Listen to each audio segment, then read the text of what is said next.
और सत्ता में अब न्यूज़ मित्रों के उस मित्र की बात जो इस भीषण गर्मी में उनका सबसे बड़ा साथी है। लेकिन जब इस साथी का सही से ख्याल ना रखा जाए, इसके रखरखाव में लापरवाही की जाए तो ये बड़ा नुकसान कर सकता है।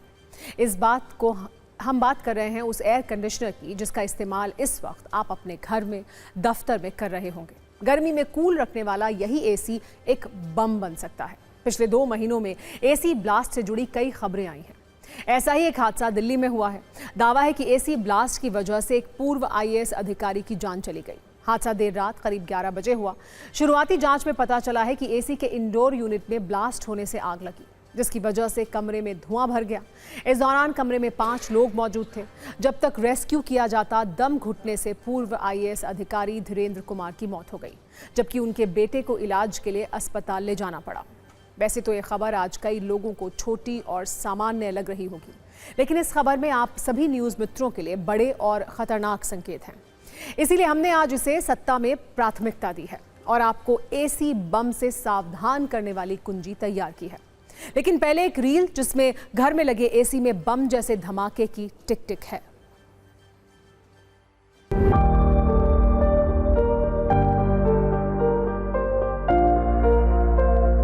इस वक्त मौजूद हैं R15 हौज खास एनक्लेव, जो कि धीरेन्द्र कुमार रिटायर्ड आईएएस अधिकारी हैं। उनका घर है। आपको बता दें कि बुधवार की रात को इसी घर के अंदर आग लगने से उनकी मौत हो गई। उसकी वजह बना वो है एसी का इंडोर ब्लास्ट होना।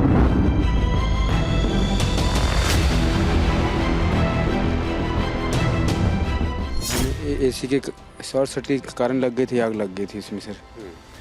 जो धीरेन्द्र जी हैं वो कहाँ सो रहे थे, कौन से फ्लोर? धीरेन्द्र जी वो अपने रूम में थे। वो कौन सा फ्लोर था? नीचे वाला फ्लोर, ग्राउंड। हमने आग बुझाने की कोशिश की, मुझे भी जल गया यहाँ में, कांचे वाँचे में लगी हुई है।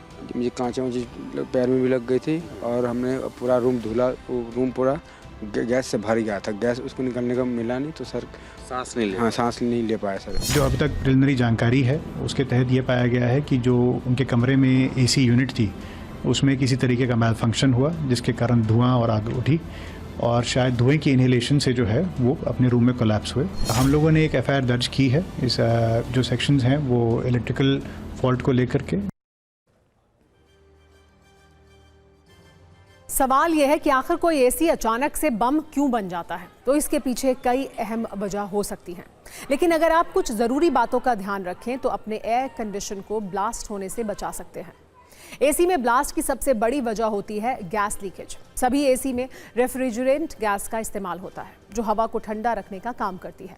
लेकिन अगर इसमें किसी भी तरह का लीकेज हो और किसी कारणवश ये गैस किसी शॉर्ट सर्किट या स्पार्क के संपर्क में आ जाए तो एसी फट सकता है। इसीलिए ध्यान दें, एसी की गैस लीक नहीं होनी चाहिए। एसी फटने का दूसरा कारण खराब मेंटेनेंस। इसीलिए एयर कंडीशन को वक्त पर सर्विस कराना चाहिए और किसी भी दिक्कत में तुरंत चेक करवाना चाहिए। इस बात का ध्यान रखें कि एयर कंडीशनर के कंडेंसर कॉइल में धूल या गंदगी ना जमी हो, क्योंकि ऐसा होने पर हीट अच्छे से पास नहीं होगी और एसी फट जाएगा।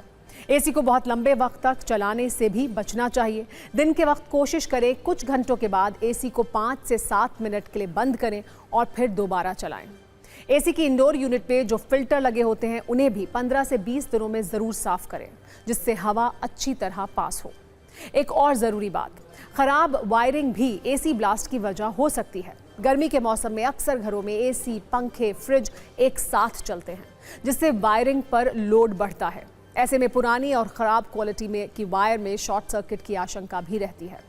वैसे इस भीषण गर्मी में एसी को लेकर एक और सवाल ट्रेंड करता है।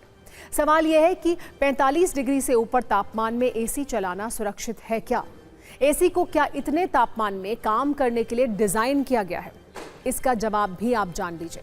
आमतौर पर 2 तरह के एसी होते हैं। एक T1 कंडीशन वाले एसी जो 43 से 45 डिग्री बाहरी तापमान में ही सही से काम करते हैं। दूसरे T3 कंडीशन वाले एसी जो 52 डिग्री से 55 डिग्री बाहरी तापमान तक काम करने के लिए डिज़ाइन किए गए हैं। T1 एसी आमतौर पर उन देशों में इस्तेमाल होते हैं जहां गर्मी बहुत ज़्यादा नहीं होती, लेकिन ज़्यादातर अरब देशों और भारत में T3 कैटेगरी के एसी ही ज़्यादा कारगर हैं और आमतौर पर इसी श्रेणी के एसी बिकते भी हैं।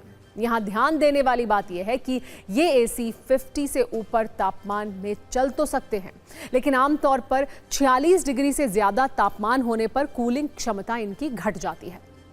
इसको लेकर हमने एक्सपर्ट से बात की, सुनिए उन्होंने क्या कहा। तो इसमें ऐसा क्या होता है कि ये ब्लास्ट कर सकता है या जल्दी आग पकड़ लेता है? देखो, इलेक्ट्रिकल प्रोडक्ट है, उसमें जो वायरिंग है मेन है कि आपकी वायरिंग प्रॉपर होनी चाहिए, उसका एमसीबी का कनेक्शन सेपरेट होना चाहिए। अब वो वायरिंग प्रॉपर थी नहीं थी वो तो वही जाके बता सकता है कि किस रीज़न से हुआ। बट जो मेन चीज़ आप कवर कर सकते हो वो यही कर सकते हो, अपनी एक तो मेंटेन कर सकते हो, सर्विस चैनल से करा सकते हो, फिल्टर वगैरह रेगुलर क्लीन कर सकते हो। 24, 25 या 28 पे एसी को चला के रखिए, 24 पर रन करिए, कोई दिक्कत नहीं आती। लेकिन यदि आप उसे 18 पे 16 पे करके रखेंगे तो एसी बहुत जल्दी गर्म हो जाता है और वो कट की कंडीशन में आ जाता है और उसको खुलने में काफ़ी लंबा टाइम लग जाता है। आउटडोर जहाँ पे लगा हुआ है उसको शेड से ढकिए, उसकी सर्विस करते रहिए, उसमें ठंडा पानी डालते रहिए, तो एसी बढ़िया काम करता है, कहीं कोई दिक्कत नहीं है। 50 के बाद आने में दिक्कत आ जाती है, 50 के बाद एसी काम नहीं करता है।